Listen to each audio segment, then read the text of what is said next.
Começa agora o Saber Direito Debate. Hoje nós vamos conversar com o professor Tiago Felipe Vargas Simões, ele que é professor de Direito Civil e ao longo da semana ministrou o curso aqui na TV Justiça, Regime de Bens. Vamos lá, olha, primeira aula, aspectos gerais, aula número 2, comunhão parcial de bens, comunhão universal de bens, a terceira aula, a quarta aula, separação de bens e a quinta, participação final nos aquestos. Aliás, é um tema que assusta, né, professor Tiago? Assusta bastante. Agora, me diga uma coisa, assusta no dia a dia ou assusta nas aulas também? Assusta. Porque no dia a dia, quando fala em separação, divisão de bens, é um susto danado. Assusta nas aulas também.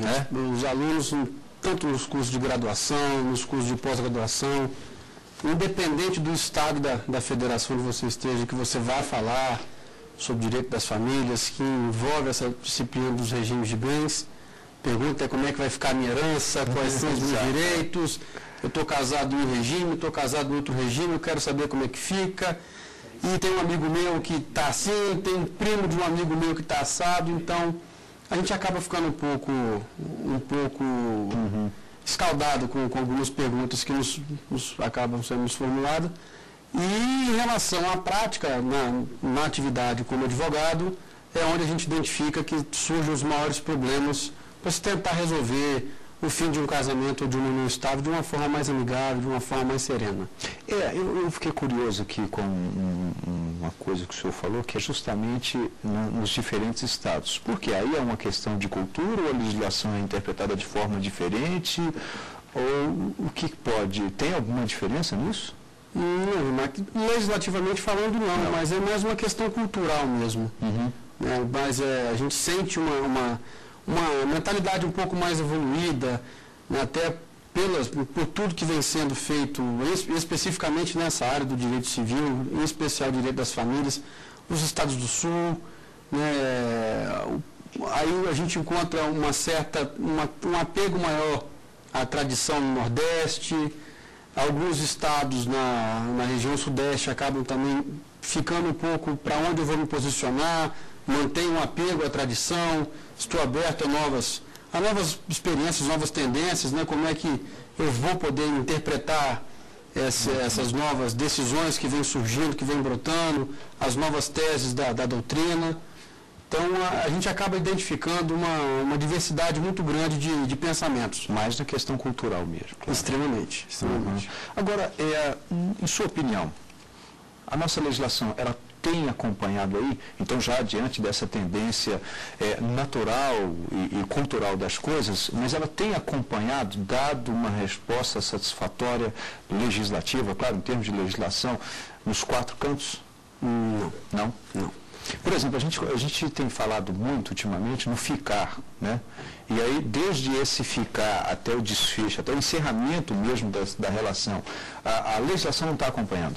Não, infelizmente não. A nossa legislação ela é bem defasada. Né? Nós tínhamos um Código Civil que teve vigência de 1917 até o começo de 2003. E aí nós tivemos decisões importantes no âmbito jurisprudencial e tivemos alteração da nossa Constituição, que foi um marco, um divisor de águas, em especial nessa área. Essas novas regulamentações do ficar, do contrato de namoro que começa a surgir agora com uma situação um pouco mais latente, são situações que a gente vem trabalhando mesmo apenas no plano doutrinário e jurisprudencial. A nossa legislação ela é bem defasada. E o que o senhor acha que precisaria então de alterar? Aqui eu acho que vai ser um pouquinho difícil a nossa legislação estar sempre acompanhando as transformações da família. Nós temos aqui uma entidade que é mutante, ela não para de se transformar. Hoje nós temos garantido pelo Supremo e pelo Superior Tribunal de Justiça direitos que até pouco tempo atrás seriam inimagináveis. Pessoas do mesmo sexo hoje sendo reconhecidas como entidade familiar, podendo adotar crianças, ter o mesmo regramento patrimonial, herança, previdência. E mais recente agora, o STJ, quando reconhece que 2 mulheres do Rio Grande do Sul agora podem se habilitar e se casar não apenas constituir uma união estável.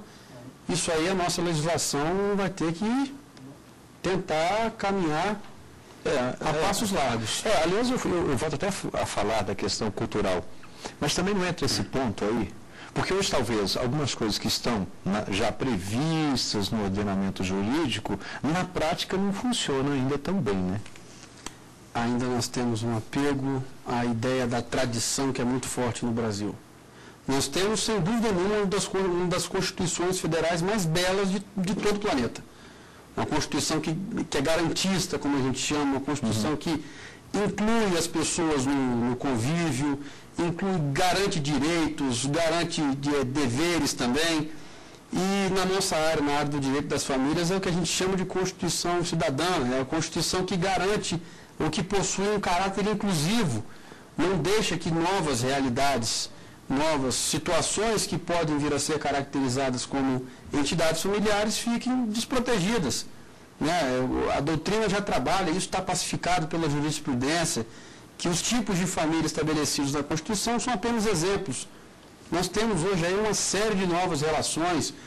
Lá nós temos o casamento, as uniões estáveis heteroafetivas e as famílias monoparentais, mas aí surge do plano doutrinário as famílias homoafetivas, famílias anaparentais, e cada dia vai surgindo uma nova relação que a gente tem que tentar de alguma forma, a gente não pode. Nós temos uma garantia na Constituição de que nenhuma lesão ou ameaça de lesão a direito poderá ser afastada de apreciação do Poder Judiciário. Então, o Poder Judiciário tem feito, às vezes, aí de Poder Legislativo. É verdade. Aliás, nesse ponto, nas relações retro e de acordo com as mais recentes decisões, muda alguma coisa ou os direitos são iguais para aquele casal, digamos que tradicional, homem e mulher? Mas eu vou fazer o seguinte, fica a resposta para daqui a pouquinho, depois do intervalo. Nós vamos a esse rápido intervalo, em seguida estaremos de volta com o Saber Direito Debate. Hoje eu estou conversando com o professor Tiago Felipe Vargas Simões, ele que é professor de Direito Civil. Até já. Estamos de volta com o Saber Direito Debate. Hoje estou conversando com o professor Tiago Felipe Vargas Simões, professor de Direito Civil. Ao longo da semana falou na TV Justiça sobre regime de bens aqui no Saber Direito Aula. Fiz uma pergunta no finalzinho do bloco anterior, que era justamente sobre a união homoafetiva, e aí, de acordo com as mais recentes decisões que envolvem esse tipo de relação, se os direitos são ou pelo menos estão iguais naquilo que referente aos casais tradicionais. Está igual? É igual? Está igual. Inclusive, nessa decisão que o STF reconheceu as uniões estáveis homoafetivas, o ministro Aires Brito foi de um brilhantismo ímpar. Ele simplesmente, no decorrer do seu voto, que beira aí, salvo engano, 43, 45 páginas, ele foi muito enfático. A orientação sexual das pessoas não pode ser um critério para você diferenciar a incidência de direitos ou deveres, não. Nosso ordenamento trata com pessoas. Então, aquilo que é destinado aos casais héteros, automaticamente também são destinados aos casais homoafetivos. Agora nós falamos, eu sei que nós temos aí os vários tipos da comunhão parcial e tal, nós vamos falar, mas... E aí eu falei, nós falamos sobre o ficar, mas existe aí a previsão de um tempo para que essa comunhão parcial, ou seja, ela qual for, se enquadre? Porque você fala, eu fiquei 6 meses com a pessoa, eu vou ter que dividir as coisas aqui. Não, Remarque, veja bem, havia quando a união estável deixou de ser um concubinato, né, com a Constituição Federal em 88, e aí veio a ser regulamentada por 2 legislações, uma em 94 e outra em 1996. Ali sim havia necessidade de você comprovar um lapso de tempo mínimo. Ora, de 5 anos, depois esse lapso foi diminuído para 2. No nosso Código Civil atual, não há qualquer necessidade de você comprovar tempo. Nós podemos ter aí relações que caracterizam uma verdadeira entidade familiar com 1 mês, ou nós podemos ter pessoas que convivem juntas há 40, 32 anos, como já chegaram aqui algumas ações no Supremo, e que não foram reconhecidas como como entidade familiar, porque falta única e exclusivamente a intenção de formar a família. Agora, quais são os regimes? Nós temos 4 exemplos de regime de bens no Código Civil. Nós temos o regime da comunhão parcial, o regime da comunhão universal, o regime da participação final nos aquestos e o regime da separação de bens. Agora, uma curiosidade. É obrigatório um deles? Um deles vai incidir. Ou vai incidir por vontade do legislador, vai incidir por contrato, por um pacto antinupcial elaborado pelos cônjuges, ou no silêncio do pacto, o legislador presume que eles estão optando por algum. Mas toda relação de casamento ou união estável, a relação patrimonial é garantida por um desses regimes de bens. Agora, a idade é fator fundamental nisso, né? E infelizmente é. Nós temos aí no artigo 1641 do Código Civil, que é o que prevê que em determinadas situações o legislador impõe o regime de separação de bens, é o regime de separação obrigatória. E lá no inciso 2 desse artigo 1641, nós vamos encontrar que toda pessoa que está com 70 anos de idade ou venha contrair um casamento com uma pessoa com 70 anos de idade, esse casamento ele está fadado a ser regulamentado pelo regime da separação absoluta de bens, o regime da separação obrigatória. O legislador te impõe aquilo. E isso a doutrina vem criticando a exaustão. Porque uma pessoa hoje com 70 anos de idade, com o aumento da nossa expectativa de vida, ela se encontra plenamente lúcida para exercer as suas profissões. Você pode ter uma pessoa hoje com 70 anos de idade, que é presidente da República, senador, deputado, governador, excelentes médicos, engenheiros, mas o legislador entende que eles não têm maturidade ou continuam com essa maturidade e a malícia suficiente para manter ou para escolher os seus regimes de bens. Isso é um absurdo. Agora eu imagino que nesse momento deve ter muitas pessoas fazendo uma pergunta que eu vou então fazer. Tudo bem, uma pessoa de 70 anos que casa com uma de 70 anos, mas e uma de 70, 69 que casa com uma mocinha de 20 ou um rapazinho de 20, e aí? Bom, se tiver com 69 anos de idade, poderá escolher livremente o seu regime. Agora, a partir de 70 a partir de 70 não dá. E a justificativa que se dá, quem fez uma interpretação muito bacana em relação a isso, foi o professor Francisco José Carralho, que é lá da PUC de São Paulo. Ele falava o seguinte: olha, a expectativa do legislador, porque eu tenho que fazer uma ressalva aqui ainda, 70 anos foi a partir agora de dezembro, pela Lei 2.344. Até dezembro do ano passado, 2010, eram 60 anos de idade. Então, a professora... deu um salto agora. A professora Maria Berenice Dias fala que o legislador deu 10 anos mais de lucidez ao sexagenário. E o professor Francisco Carralho, como eu dizia, ele justificava que essa imposição do regime servia para proteger as pessoas, então com 60 anos de idade, de qualquer ato aí de inescrupulosidade, de senhores e senhoras de 20, 25 anos de idade. Golpe do baú, o professor queria dizer, mas não mencionou. Exatamente. Mas aí, nesse caso, eu acho que isso não seria, assim, talvez um raciocínio do Estado para proteção? Sim, seria o raciocínio do Estado, seria o que a doutrina, as pessoas que trabalham com a área, costumam falar que é uma intromissão excessiva do Estado dentro de relações privadas, até porque nós temos dentro do Código Civil um princípio que é diretamente ligado e decorrente das relações de família, que é o princípio da liberdade ou da não intervenção estatal, que está no artigo 1513 do Código Civil, que garante que a nenhuma pessoa de direito público ou privado é defeso ou é garantido a essas pessoas interferir na comunhão plena de vida instituída pela família. Então, se você tem a possibilidade, se você quer dispor do seu patrimônio, respeitados os limites legais, e você aí quer se casar com um novo regime, essa imposição do regime vem sofrendo uma crítica ferrenha da doutrina. Bem, nós vamos fazer aqui um rápido intervalo, em seguida estaremos de volta com o Saber Direito Debate. Hoje estou conversando com o professor Tiago Felipe Vargas Simões, que é professor de Direito Civil. Lembro que você pode participar do programa Saber Direito Debate enviando a sua sugestão para o endereço eletrônico saberdireito@stf.jus.br e também pode assistir ao Saber Direito Debate no endereço www.youtube.com/saberdireitodebate. Até já. Estamos de volta com o Saber Direito Debate. Hoje eu estou conversando com o professor Tiago Felipe Vargas Simões, professor de Direito Civil. Lembro que você pode participar do programa enviando a sua sugestão para o endereço eletrônico saberdireito@stf.jus.br e o Saber Direito está disponível no canal da TV Justiça no YouTube. O endereço é www.youtube.com/saberdireitodebate. Professor, vamos falar de seu trabalho de doutorado. Também segue o mesmo tema, sucessão de bens? Eu estou trabalhando... Aliás, divisão de bens, desculpa. Isso, eu estou trabalhando com direito das famílias. No meu mestrado eu dei um enfoque na parte de direito de filiação.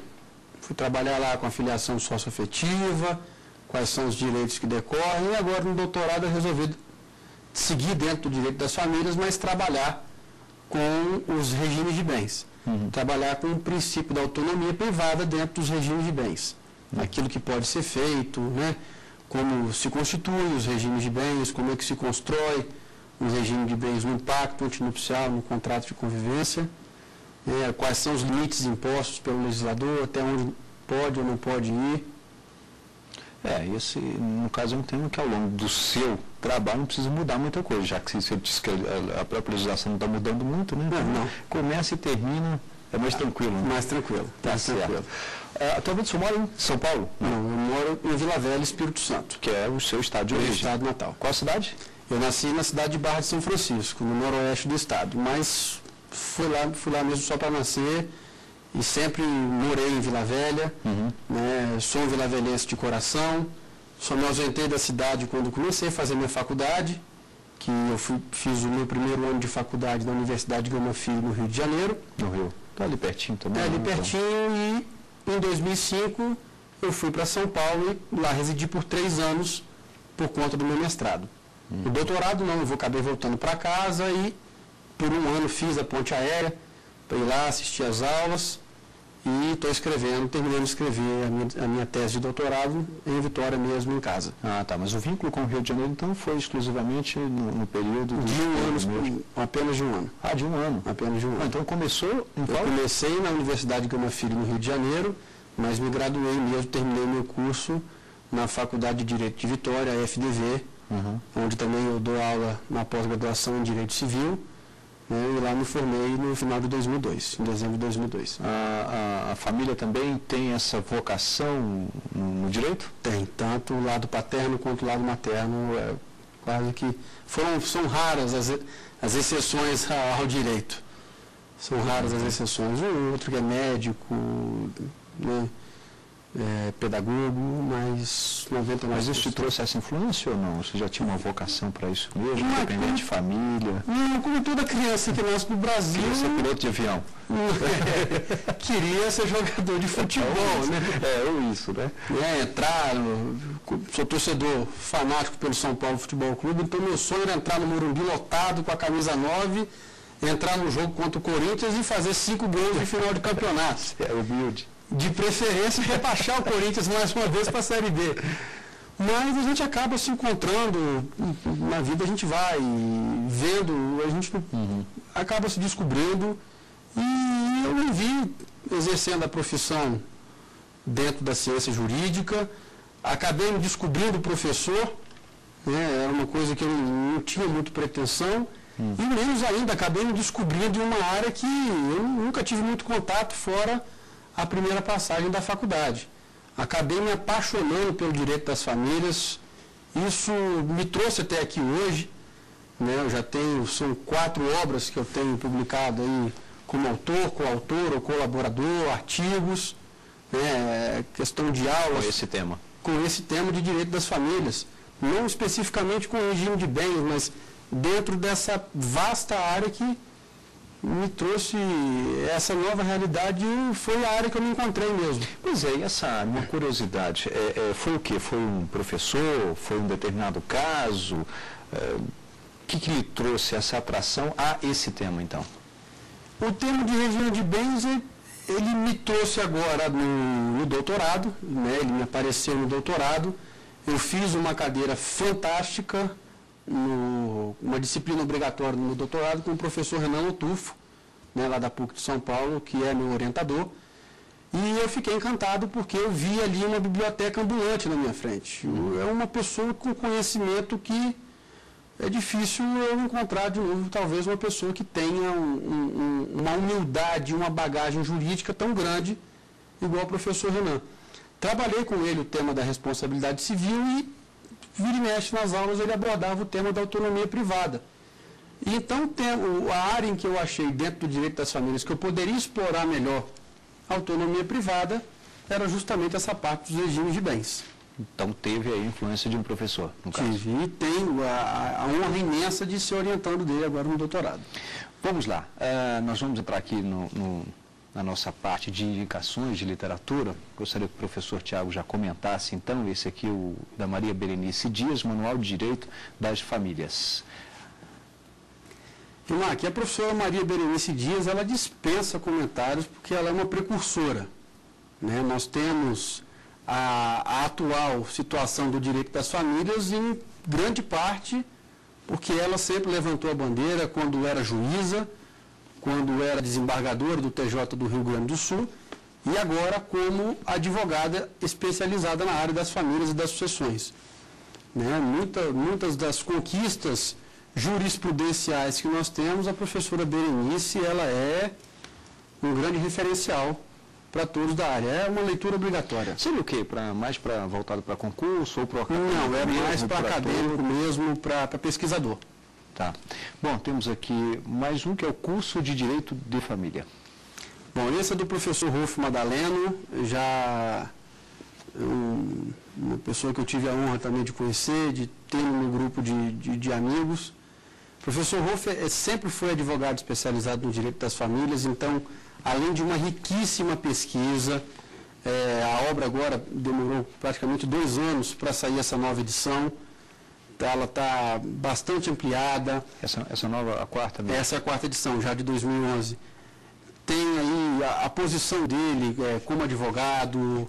É uma obra que, também, para quem quer seguir na disciplina de Direito das Famílias, a leitura do professor Rolf e da professora Berenice são livros de cabeceira. E esse, Regime de Bens no Novo Código Civil? A professora Débora eu não a conheço pessoalmente, né? Eu sei que ela foi orientanda do professor Renan Lotufo, né? Trouxe essa obra porque, como o tema que eu apresentei durante a semana foi regime de bens, esse livro foi a tese de doutorado dela, orientada pelo professor Renan, e é uma obra muito bem pesquisada, muito rica de pesquisa, né? E quem quer aprofundar no tema de regime de bens, fica a minha indicação. Tá, deixa eu pegar esse outro aqui, está um pouco mais difícil. Direito das Famílias. Bom, aí são de 2 amigos queridíssimos que eu tenho, em especial uma pessoa que eu tenho uma amizade fraternal, que é o professor Cristiano Chaves de Farias e o professor Nelson Rosevaldi. São oriundos do Ministério Público, o professor Cristiano do Ministério Público da Bahia, o professor Nelson, apesar de carioca, ele está no Ministério Público de Minas Gerais e são pessoas que eu tenho uma estima, um carinho enorme, e é uma obra que é primeiro da minha lista quando eu faço indicação aos meus alunos na graduação. Não deixem, se você não puder adquirir a obra, senta com o colega, pegue emprestado, mas não deixe de ler essa obra não. É uma obra que é fundamental, é a obra que eu carrego sempre comigo. Tá aí, fica então as dicas do professor Tiago Felipe Vargas Simões, que esteve hoje aqui no programa Saber Direito Debate. Obrigado e até o próximo encontro.